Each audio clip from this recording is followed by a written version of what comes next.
and founder of Bark Pouch, based in Columbus, Ohio. It is dog treats, all human grade, the highest quality ingredients in a easy to use dispenser. And today I'm using my Cheesy Licious sardine, and I'm at the Franklin County Dog Shelter. We're going to do some training with this amazing dog here. So I was a dog trainer for 15 years, and the reason I invented Bark Pouch is many of my clients got really frustrated because they would have a hard time digging in their pockets for treats. Their dogs would bite their fingers, or their dogs would refuse treats because they weren't as fresh. But Bark Pouch kind of solves all those problems. So we are going to go ahead and get started. The things I like to teach a new dog is just to come into my space, and then it's safe to come into my space. A lot of people like to teach sit first, but unfortunately what that does is it makes you put your hand over the dog's head, and for some dogs that can actually be really scary.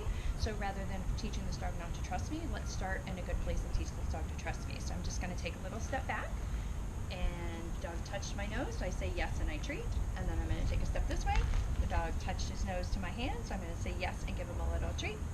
Take another step this way, yes. And then take another step this way, yes. So now that the dog has figured out the game, I'm going to add the cue touch. So touch is really great for leash walking. It's touch, again, to teach a dog to trust you, to introduce a dog to new people. So I'm going to cue the word touch.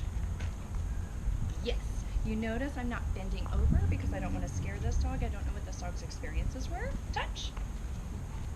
Yes. And when the dog missed my hand, I don't care. I'm not going to punish the dog or get upset about it. Yes. So one of the other valuable things that we're going to do with this dog is I'm just going to reward him for accepting all the sounds that he might experience in the real world. So there's a siren going off. Yes, good boy. In the background, he's not barking. He's not trembling. He's not doing anything that shows me that he's nervous, except for turning his head away because he's kind of done right now. There's a good boy.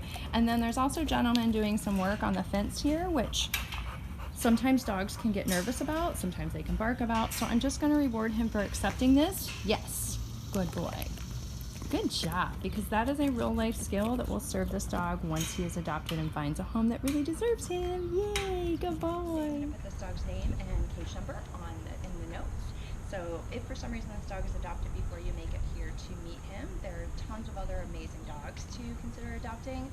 Regardless, when you bring a new dog into your home, please be patient with that dog. It takes time for them to acclimate to a new environment. There's so many noises and smells and all kinds of stimuli that can actually scare dogs that just you don't even think about because it's in your everyday world.